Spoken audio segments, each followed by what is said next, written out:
মাওলানা সাদ অনুসারীরা ময়দানে আসলে তুরাগ নদী রক্তে লাল করার হুমকি দিয়েছেন হেফাজতের নেতারা, যে কারণে ওনারা কোনোভাবেই আমাদের সাথে সমঝোতায় আসতে তৈরি হননি। তাই আমরা অত্যন্ত সুস্পষ্ট ভাষায় জানাতে চাই, টঙ্গী ময়দানের ঘটনাটি তাদের ওই হীন ষড়যন্ত্রের একটি অংশ মাত্র।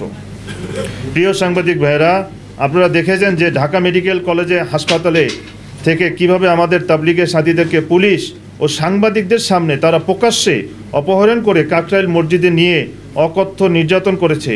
টঙ্গীর ময়দানে আমাদের সাথী ভাই বেলাল হোসেন নিহতের ঘটনাকে নিজেদের সাথী বলে উল্টো আমাদের নামে মিথ্যা মামলা করেছে। মুফতি মুয়াজ বিন নূরকে বাড়ি থেকে তার স্ত্রী সন্তানদের সামনে পুলিশের উপস্থিতিতে হেফাজত ও জুবায়েরপন্থীরা প্রচণ্ড নির্যাতন করতে করতে তুলে নিয়ে গিয়েছে। পুলিশ তাকে গ্রেফতার করেছে, আদালতে রিমান্ডও নিয়েছে। এই সব বিষয়ে অনেক উদ্বেগ তৈরি করেছে। আমরা মিথ্যা মামলায় গ্রেফতার হওয়া মুফতি মুয়াজ বিন নূরের নিঃশর্ত মুক্তির দাবি জানাচ্ছি। এছাড়াও তাবলিগের শীর্ষ মুরব্বী যাদের ওইসব ঘটনার সাথে বিন্দুমাত্র সম্পৃক্ততা নেই, তাদেরকে মিথ্যা মামলায় জড়িয়ে রাতে দিনে হয়রানি করা হচ্ছে। পুলিশ জুবায়েরপন্থীদের মামলা গ্রহণ করলেও দুঃখজনকভাবে আমাদের নিহত সাথীর পক্ষে তাদের বিরুদ্ধে মামলা গ্রহণ করেনি, যার ফলে জুবায়েরপন্থী ও হেফাজত কর্মীরা একত্র হয়ে সারা দেশে সিরিজ হামলা ও ব্যাপক সহিংসতা সৃষ্টি করে যাচ্ছে। গতকাল 22 ডিসেম্বর 2024 তারিখে টাঙ্গাইল জেলা প্রশাসক অফিসে লাইভ সংবাদ চলাকালীন অবস্থায় ডিবিসি টেলিভিশনের জেলা প্রতিনিধির উপর জুবায়েরপন্থীরা হামলা চালায়। এই সময় আইনশৃঙ্খলা বাহিনীর সদস্যরা উপস্থিত থাকলেও সন্ত্রাসীদের আক্রমণ থেকে লেবুর সুঘ্রাণ আরো বেশি, ত্বকের যত্ন আরো বেশি, চলে আরো বেশি। আপনার পকেটে কি বিদেশি না বাংলাদেশি? সাংবাদিকদের বাঁচাতে কোনো ভূমিকা পালন করতে দেখা যায়নি। আমাদের জানতে ইচ্ছা করে ধর্মীয় ফেসিবাদের এই ভয়াবহ উগ্রতার শেষ কোথায়? সাংবাদিকরাই যেখানে তাদের নৃশংস ও বর্বরতা থেকে রেহাই পাচ্ছেন না, সেখানে ভিন্নমত পোষণকারী ও সাধারণ মানুষের নিরাপত্তা কোথায়? প্রিয় সাংবাদিক ভাইয়েরা, আমরা বলতে চাই, গত কয়েকদিনে হেফাজতের নেতাকর্মীরা সারা দেশে তাবলিগের সাথীদের বাড়ি ঘরে মাদ্রাসা মসজিদে যে ভয়াবহ তাণ্ডব চালিয়েছে, তা বিভিন্ন দেশে উগ্রবাদী গোষ্ঠীর সংখ্যালঘু মুসলমানদের উপর ভয়াবহ নির্যাতনকেও ছাড়িয়ে গিয়েছে। এসব ঘটনার সময় প্রশাসন কোথাও মামলা নিচ্ছে না, বিচারও পাওয়া যাচ্ছে না এবং সংশ্লিষ্টরা এগিয়েও আসছে না।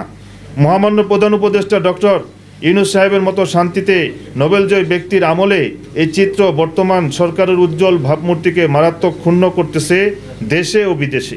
সরকার ও গোটা জাতির সামনে আজকের সাংবাদিক সম্মেলন থেকে আমরা নিচের দাবিগুলো পেশ করছি।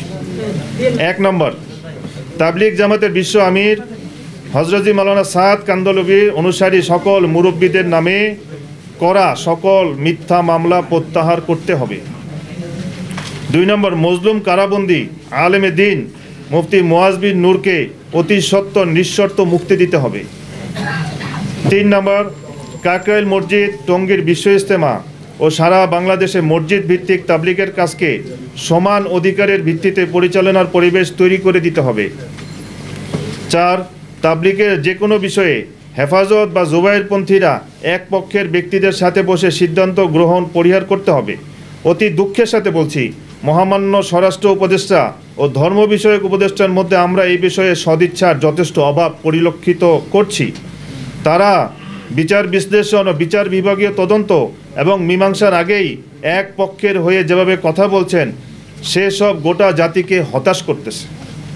5, সঠিক সময়ে আমাদের কাকরাইল মসজিদ এবং টঙ্গী ইজতেমা ময়দান বুঝিয়ে দিয়ে আমাদের বিশ্ব ইজতেমার নির্দিষ্ট তারিখে ইজতেমা অনুষ্ঠান করার সকল কার্যক্রম নিশ্চিত করতে হবে।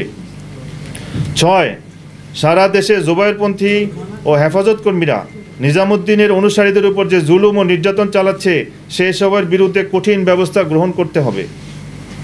7, বারবার তাবলিগের সাথীদের এমন সংঘর্ষ করতে না হয়, সেই জন্য রাজনৈতিক ব্যক্তি ছাড়া তাবলিগের উভয় পক্ষকে নিয়ে সমঝোতার পরিবেশ তৈরি করতে হবে। 8, বিদেশ থেকে আসবেন এমন মেহমানদের ভিসা সংক্রান্ত যাবতীয় ইন্তজাম দ্রুত সম্পন্ন করতে হবে। 9, সারা দেশে তাবলিগের সাথীদের পরিচালিত মসজিদ ও মাদ্রাসা সহ বিভিন্ন শিক্ষা প্রতিষ্ঠানের নিরীহ ছাত্র ও শিক্ষকদের নিরাপত্তা নিশ্চিত করতে হবে।